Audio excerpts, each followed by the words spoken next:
Welcome, listeners, to the Khyber Pass podcast. I'm your host, Paul Metzger. We bring you each week an improviser that has performed at the Khyber Pass Cafe Thursday evening music series. For this episode, I'm very pleased to have had the chance to sit down with Matt Rahaim, Hindustani vocalist. He had a beautiful concert and was kind enough to share some of himself in words with us. As always, the podcast is brought to you by the Khyber Pass Cafe. Authentic cuisine from Afghanistan, located in St. Paul, Minnesota.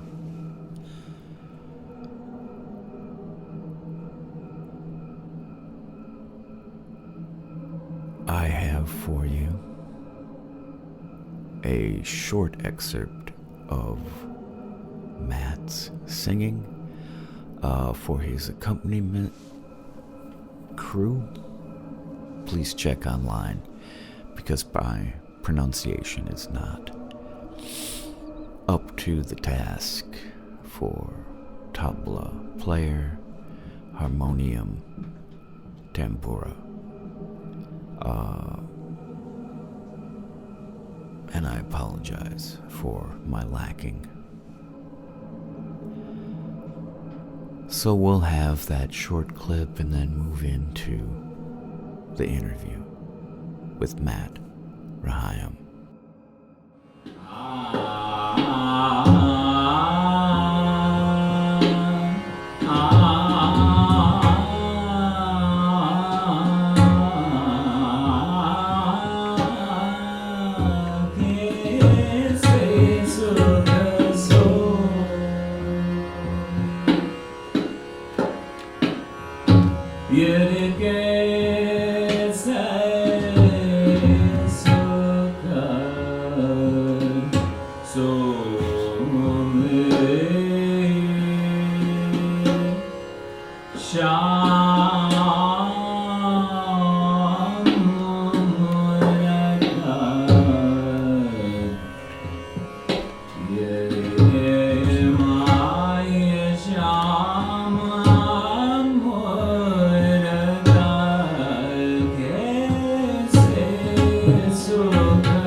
Set from you this evening that was really out of sight. Not to lay some compliment on you right off the bat, but I thought it was outstanding. Thank you. That's you're a good listener if you can hear that, and it's such a pleasure to sing for good listeners. Like every time I sing at Hyperpass, the room is full of people who are tuned in and attuned and following.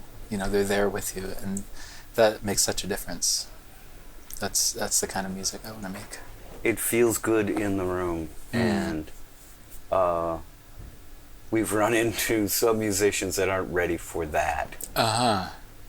They're used to maybe working in a room where people aren't locked in so hard, but it really is a listening room here, and I think it's beautiful things can happen. Yeah. Like tonight, and so I'd like to kind of roll back in time a little bit with you. Yeah. To the young Matt. Yeah. Where are you at, man? What are you doing? You're a kid. Where are you growing up? You're not doing music yet. You're a little guy. What's that?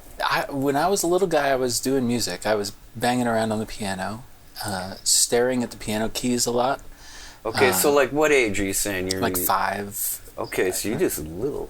Yeah. Cat, man, and you're looking at a piano. Yeah, and and kind of messing around and couldn't really do much. And my mom started me on lessons, and I played piano for maybe 10 years, and then I got excited about jazz. Okay. And or do you want to stay in with really young Matt for a second? Is that? Oh, I do love that part. I really do like the you see it like in a. They do it in that slow motion of a seed that germinates, that little thing, and then all of a sudden it goes, finds its way through the soil, and then I like that little moment for the young people. I think people can relate to that. Sure. Because a lot of people might be in a position where they're not doing something. But the difference between not doing something and doing something can be really small. Yeah. And I'm fascinated by that. And so where you fit in that, I'd like to hear. You just kind of sparked a memory for me. Okay. I haven't thought about for a long time. I was sitting at the piano and banging on adjacent keys, like the keys right next to each other, so it sounds a little clangy and sounds a little like banging on metal. And I remember thinking, can I make any sound there is on the piano? And I was trying, because there's so many keys, it seems like some combination ought to unlock every sound in the world. And I remember fussing with it and struggling with it, and then realizing that there are sounds that you can make with your voice that you can never make on a piano. You can slide around, you can make these vowels, and no matter how I tried, I couldn't make like an ooh sound on the piano. So I think that was a moment I got kind of excited about the possibilities of singing. That's amazing, and singing more.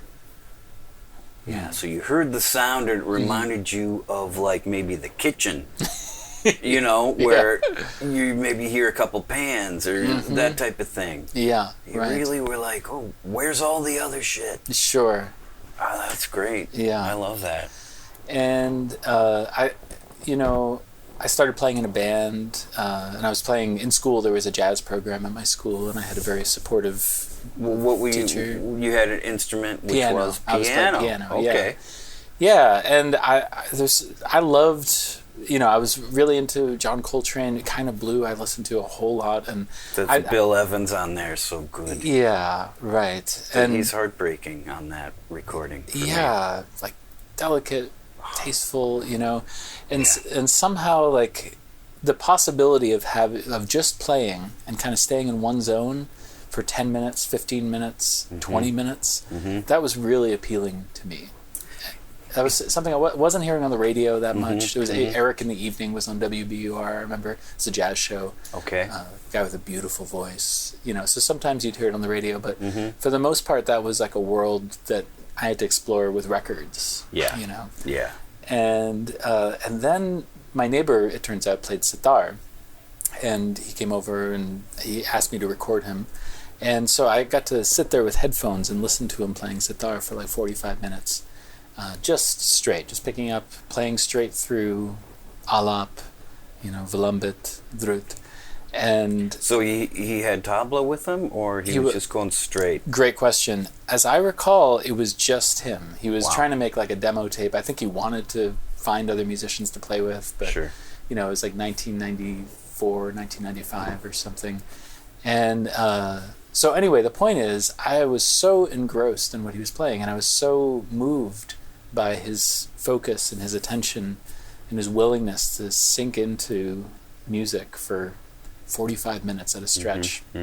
I knew that I had to look into this. So he gave me some recordings. And the linkage between like Kind of Blue and some of Coltrane's work, especially, I remember, reading the liner notes on Kind of Blue and the approach that was so open, yet go through these modes in this order for any amount of time on which one. So I mean, there was exquisite freedom in the compositions about how to proceed, and yet very plain and structured, and it's interesting that then you moved toward Hindustani music. I think from that, because I think there's relations there. I think in a lot of ways, like it prepared my ears, or it prepared my temporal sense for what it would mean to sit in a space for a long time in a modal space. It's hard to go back to Kind of Blue after being in rag, right? Or it's hard to go back to like modal exploration after you get spoiled by rag. Tell me about that. Well, the first thing you learn when you're learning rag is that it's not a scale. All right, there's like these ways of hearing, there's these ways of moving that are kind of characteristic, and you get in the habit of moving in these ways, and you kind of develop a taste for these kinds of melodic movement, where if you just play it as a scale, it kind of like falls apart, right? It's sort of like turning, you see your grandmother, you love your grandmother so much, and then suddenly finding instead of your grandmother just a pile of atoms and molecules there, right? Like like rag is this kind of emergent thing that comes out of, ways of moving, ways of exploring, ways of feeling, ways of listening, and the moment that when you're playing where you just kind of get in a scalar mode, it kind of falls apart. So in that way, going back to Kind of Blue and like expecting it to be a rag, that can be a little disappointing. But of course, it's its own thing. He wasn't trying to play raga music, of course, and there's all kinds of other stuff going on there too. A huge amount. I mean, it's moving through harmonic stages that don't seem to be part of Indian classical music. Definitely. And so you're first hearing that at what age then, the sitar? 16, I think. And I'd heard sitar as like a sound effect before then, but this was the revelation that you're hearing this is music. And plus headphones live. The cat's right there, and I mean that's heavy even for me, I read that so much more than any other way of receiving music. You've got the cat right there. Yes. The instrument is there, and just there's nothing like it. Yeah. For me, there's nothing. Yeah. So then you heard that, and then what are your steps then? What do you... Then I started listening. You know, he gave me some like Ravi Shankar recordings and Vilayat Khan Saab, and you know, I still didn't really know how to listen, Right. but I was really moved, and I knew this was something I wanted to do. So when I went to college, it happened that they had an Indian music program there. That's unusual. Music and Hindustani music. Yeah, it was unusual. What school was this? Wesleyan. Okay. Yeah. It still is an unusual place. Yeah. Beautiful place. Yeah. And there, for whatever reason, they just sort of took it for granted. It's a perfectly normal thing. Like, oh, are you going to be in the orchestra? Are you going to play Hindustani music? Are you going to play in the Javanese gamelan? Or what are you going to do? It's you know, it was a world music program. I feel that, in that sense.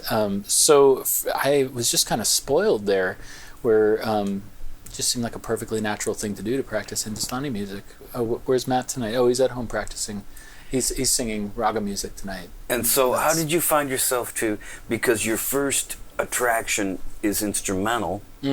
Yes. And then what happens that you think you want to go deeper into what what is thought of as like the root of that form is the vocal? And I was I mean, I've always been really fascinated by singing, and I never was a particularly gifted or talented singer. I had to work at it. And there was something at working at singing in tune, working at singing these long notes, you know, sustaining it with no vibrato against the tanpura, that was really appealing to me. But another part of it is I heard Bhimsen Joshi, you know, this great Hindustani vocalist.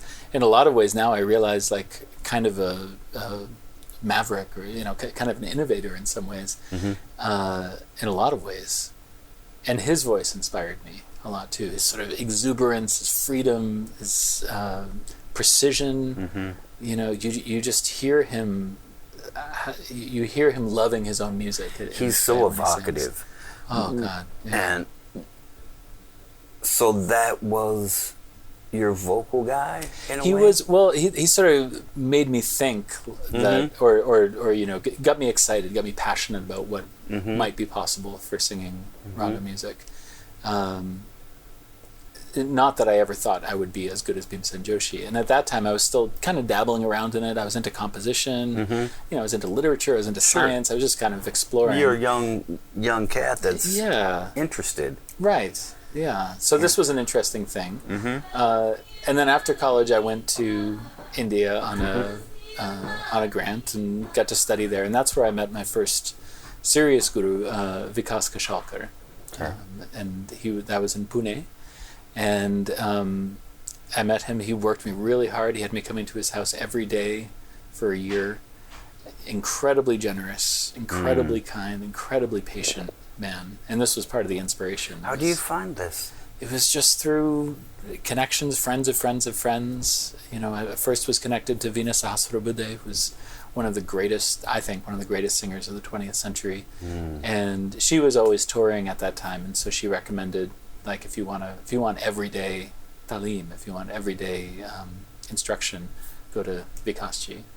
And so he just, like, guided me through so patiently the beginning steps, guided me through. I could hardly sing in tune when I came to him. And he just helped me, and his students helped me too. You know, other students like my own age or a little older kind of took me under their wing. They'd practice with me. I just, like, I owe so much to that group of people that for no reason at all other than the kindness of their hearts nurtured me when I couldn't do anything. When I hear you sing, I think of, there's such a strong, I don't know how to describe it other than with my lingo, but like there's this yogic quality, especially in your lower register, to sustain like a column of sound that is so sure, like that can come from, like,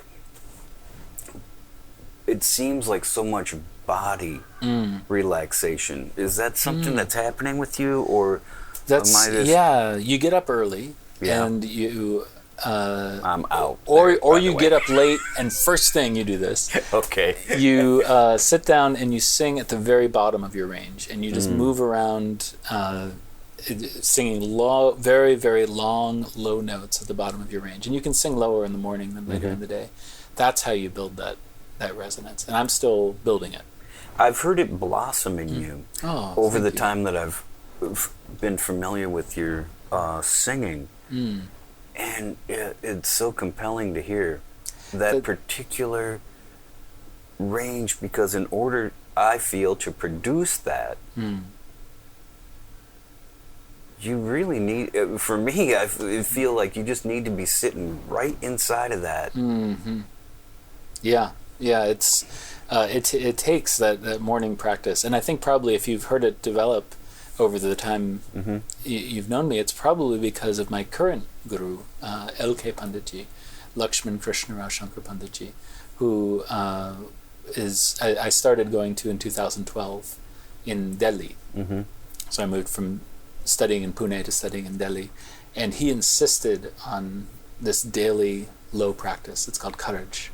And so he, the first time I sang for him, he kind of laughed in my face because my voice was, I was kind of like singing a bunch of notes and knew a bunch of repertoire, but my voice wasn't really developed at that time. He said, your voice is like a 40-watt bulb, and we're going to make it like a 120-watt bulb. Oh, bless him. Bless him. Yeah. So he really led me through those steps, and he still is. Like, it's still not where we want it to be. But he's been... more than a teacher. He's a music guru, so he's really totally changed my voice and changed my life. Jesus. So he hears your instrument and is less interested in what you can do with it at first, maybe. Yeah. And wants to work on the instrument itself. Yes. I love that, because yeah. The production of a tone.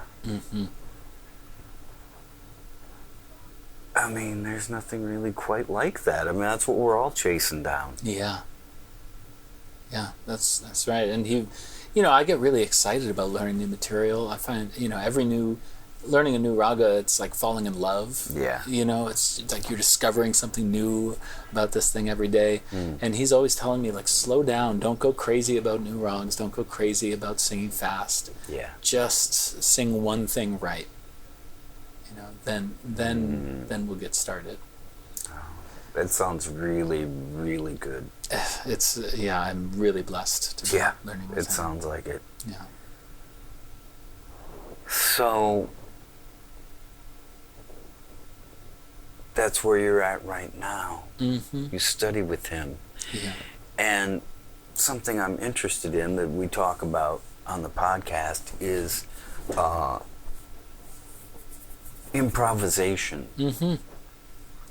What it means for you to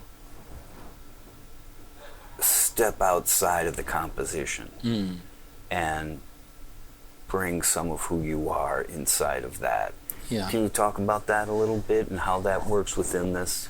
Yeah, form? It's very difficult to talk about, so forgive me if I... Oh, everyone has a hard time with it. Yeah. But I'm so fascinated by it that I think it's worth it to stumble through. Sure. Well, there's one thing that musicians say about improvisation that really rings true for me, and that's this distinction between swimming and weightlifting. Okay. And people will phrase it in all kinds of different ways. Some people will say, like, oh, don't wrestle with the music, or, don't try to throw it around. But the picture is, in this kind of like common piece of advice, is that if you're like sort of grabbing and trying to make stuff happen with the melody, trying to like mold it to your will, it's probably not going to go anywhere. It's just going to kind of like go wherever your hands are and not really get anywhere. But if you let yourself get caught up in it, if you feel the raga is bigger than you and it's just going to carry you along and you can trust it, then that's when interesting stuff starts happening.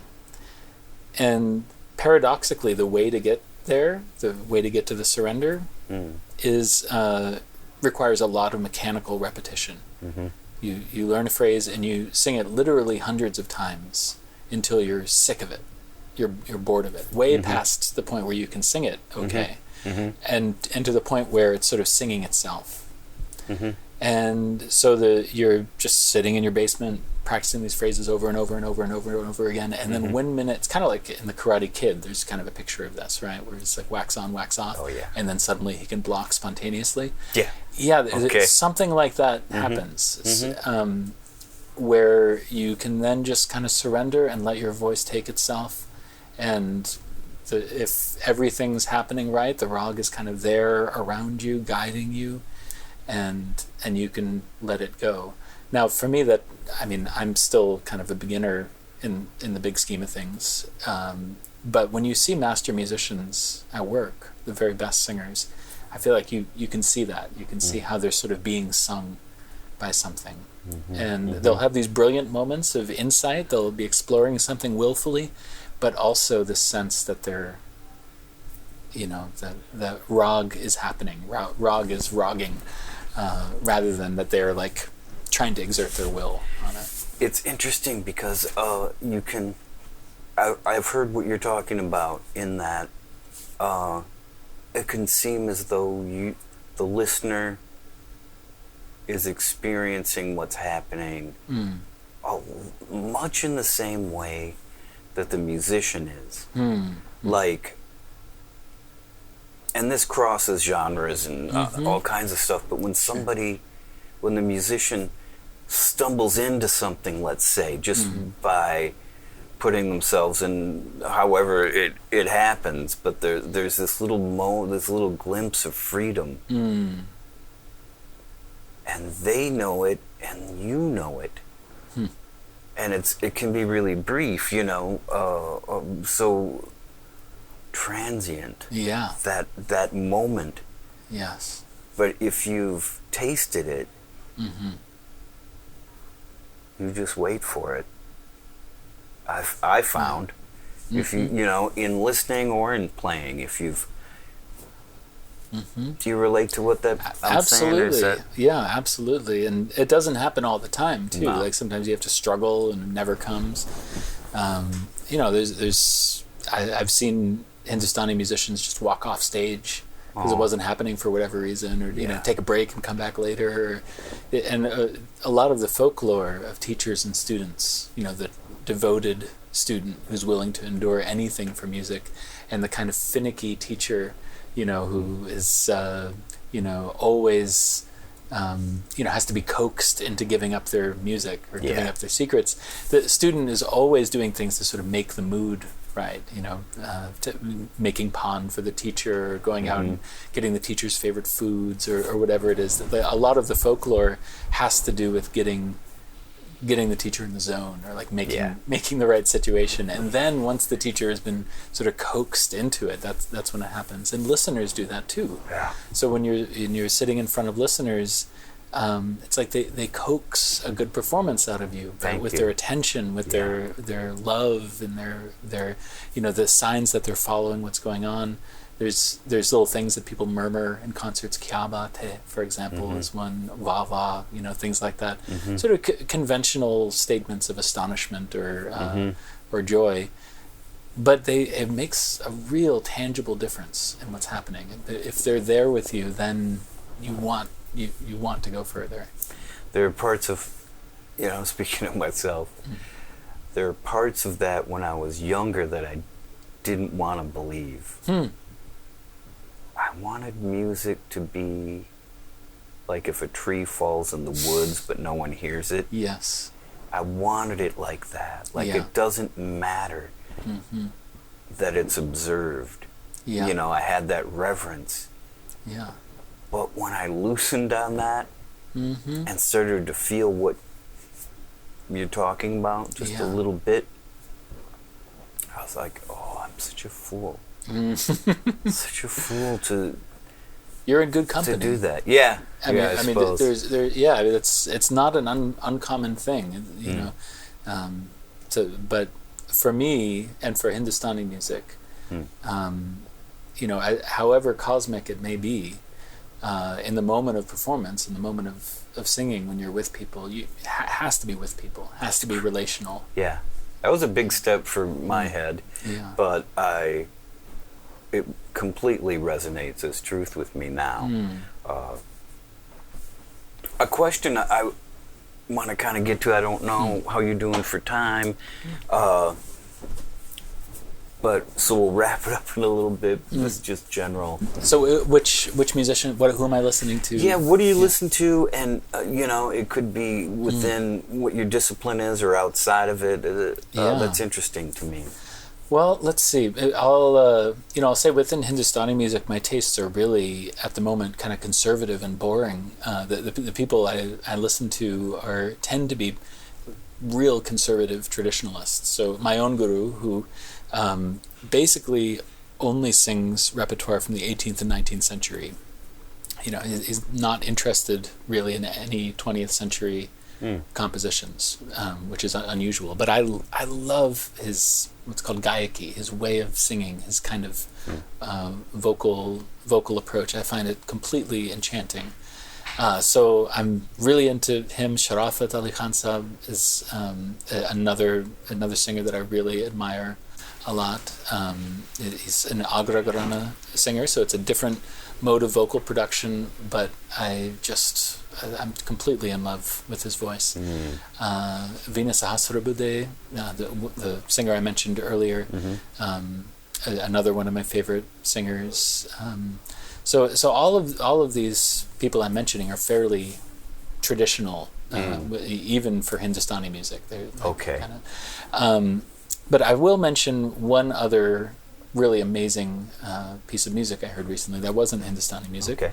I heard George Barth, who's a marvelous pianist who teaches at Stanford University, playing Charles Ives' first piano concerto, which is a glorious mess, a glorious kind of mashing together of these hymns and folk songs, all in different keys, overlapping each other. And it's a remarkable piece of music, but the way he played it was so soulful, so moving. It's really difficult to put into words, but if you ever get a chance to hear George Barth play piano, he's an extraordinary pianist. Wow.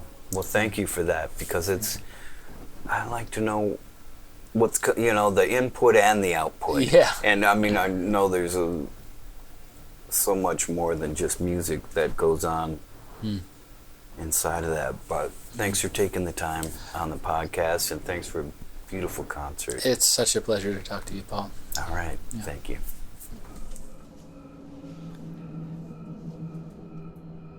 And there you have it. Matt Rahaim. Covering his origin story, in a way. His first glimpses at sound and Hindustani classical music. A deepening appreciation and a journey leads to India.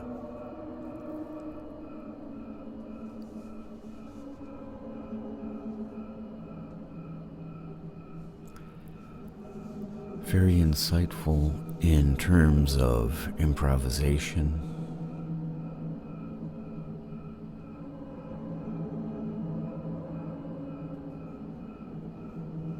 Very much put me in mind of certain ideas of Taoism and working with the current, flowing with the current of time, as opposed to struggling toward a goal.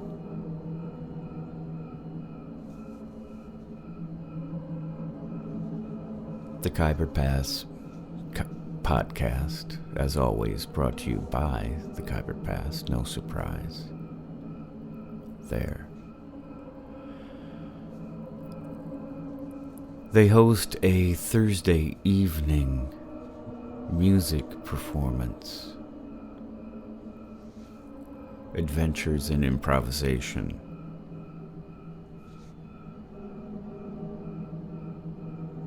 We interview one musician at each concert and present that here for you. I'm your host, Paul Metzger, and until next time, goodbye.